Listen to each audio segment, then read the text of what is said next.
Events video for the week beginning the 7th of September 2015. Very quiet week on the calendar this week. There's not really much going on.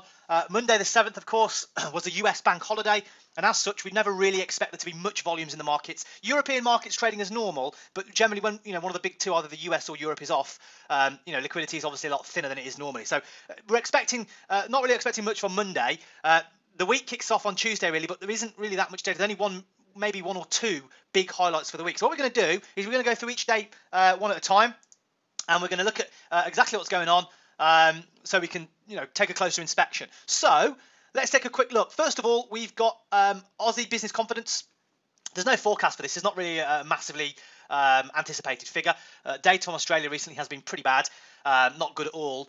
And everyone's trying to question whether the RBA are going to cut again. There's not really any speculation. There's not really anything going around at the moment. What we want to keep an eye on for Aussie dollar is commodity prices and just general market sentiment, because Aussie dollar got hammered last week and the last couple of weeks with the other commodity currencies purely because commodity prices have been so hard hit themselves. So we want to keep an eye on commodity prices because that's going to kind of dictate in the short term what happens on the Aussie dollar. In terms of data, not really looking for much from this business confidence. We do have trade balance from China. Of course, Chinese data has been massively market moving lately, not just with Aussie dollar, with the whole market in general, because everyone's looking at that as a gauge for what the Chinese economy is doing. Everyone's concerned that the Chinese economy is going to slow down. If that slows down and comes to a halt, everyone's scared that the global economy will start to falter and collapse as well, like a domino effect. Now, the overreaction probably has been a little bit too much. It probably has been an overreaction, but nonetheless, that's the way the market's moving, so we need to kind of position ourselves accordingly. Now, Chinese trade balance expects to come out better than it was previously. If it does, it should soothe the markets a little bit. Okay, so we want to kind of look out for signs that the PBOC are back in control. So at the moment, we're expecting this week to kind of be risk on again, but of course the news can change rapidly, like the weather. So we want to keep a very close eye on the Chinese data, and also anything coming out of the PBOC for indications that things are going to kick off again, and we're going to have another period of risk off trading like we did last week and the week before. So you want to keep a very close watch on that. Okay, very careful. But in terms of pure data, it's not really massively tradable. If we go to Wednesday, September the 9th, we can see we've got some more UK data. Last week, UK data wasn't that great. It came out a little bit, generally, came out a little bit worse than expected on all fronts, which kind of kept the pound pressured. We also, of course, had those risk-off concerns about, is the global thing, the global impact from China, is that going to stop the Fed and the Bank of England hiking rates? That was the big question. Hence, the pound and the dollar got sold off pretty much most of that week. Now, this week, we've got manufacturing production. It's not expected to come out better than previous, only expected to come out the same at 0.2. So it's not really something we could trade into, and it's not really something we can trade out of, because manufacturing production is not really, a massive one on its own. So it's not really something I'm looking to trade. We've got Canadian data, we've got building permits, the bank statement, and the overnight rate. These are all going to be potentially big ones, but we're not expecting the Bank of Canada to do anything with their rate. Despite the drop in oil and commodity prices, we're expecting the bank to kind of just hold and wait and see what happens. Just to kind of wait and see if oil prices can stabilise, above $50 a barrel. That's kind of where they want it. But I think if we get another quarter of dumping oil prices like we've seen in the last few weeks, maybe the BOC will be forced to act. But I just don't think they're going to do it now. However, it's definitely worth keeping your eye on this event on September the 9th, because if they do cut their rate, it will be a big surprise, and the Canadian dollar will sell off. It's definitely something you can trade out of if we get a surprise announcement from the BOC. It's just that I'm not really expecting it, but 100% is worth watching. Okay. Now, later in the session, we've also got the same situation from New Zealand, where we are expecting a rate cut. Now, when we're expecting it, of course, remember, we've talked about this many times over the months and years. There's a very common or very popular theory called buy the rumour, sell the fact. So when something is expected, or the more that something is expected by the markets, the less likely the market is to react to it, basically. So if everyone's expecting a rate cut from New Zealand, then it may well sell off into the event.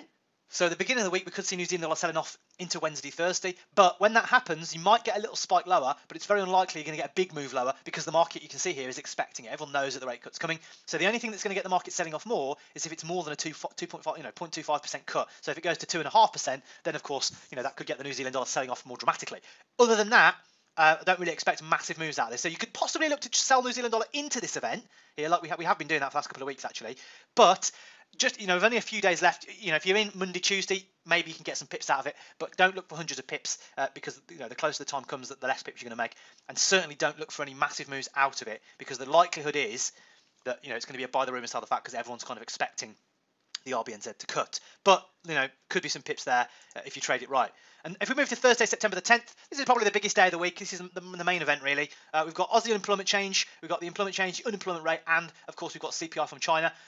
All of this is expected to be pretty good. The only difference here is the employment change is expected to be a lot lower than it was previously, which is the one black spot. But the unemployment rate from Australia is expected to tick lower, which is good. And of course, CPI from China is expected to tick higher to 1.9 versus previous 1.6, which of course is good. So this data set shouldn't, hopefully, unless it's really bad, shouldn't plunge us back into the dark depths of risk-off trading like we've seen over the last couple of weeks. It should keep the market fairly well supported. But, of course, it's always worth keeping your eye on all this data because it only takes one bad piece of data to trigger the market's concerns and off we go again. So it's worth watching, but hopefully we should now see the market start to stabilise this week based on what data we've got coming out. Now, the big highlight of the week is the MPC, the bank rate from the UK, and a statement from the Bank of England. What will be the result? Well, we're expecting it to remain 8 to 1. We're expecting the rate and the asset purchase facility to remain unchanged. The key here is if there's a rate statement. Generally, there's only a rate statement if they do anything, so probably not expecting that to happen.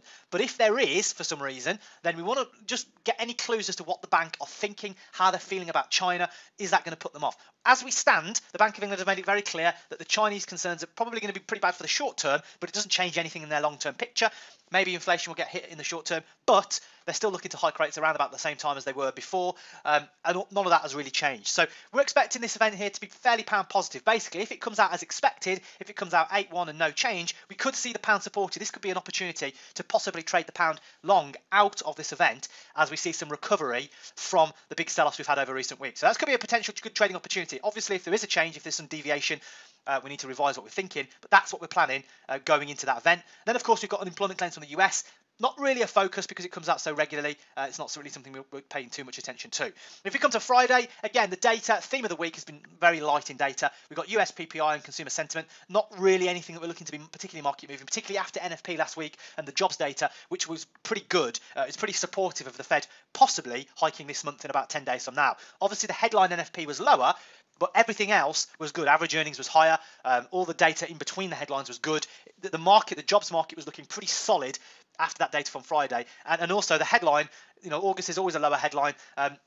Previous was revised higher. And there's a big expectation that the August one will be revised higher as well when those seasonal adjustments have been accounted for. So not as bad as the headline makes out. In fact, it's fairly dollar positive. So definitely something you want to keep an eye on. And because of that, I don't really think this data here is going to make too much difference because we've got the FOMC meeting coming up in just 10 days time from now, which of course is going to be the biggest event of the year so far. So that's the trading events of the week.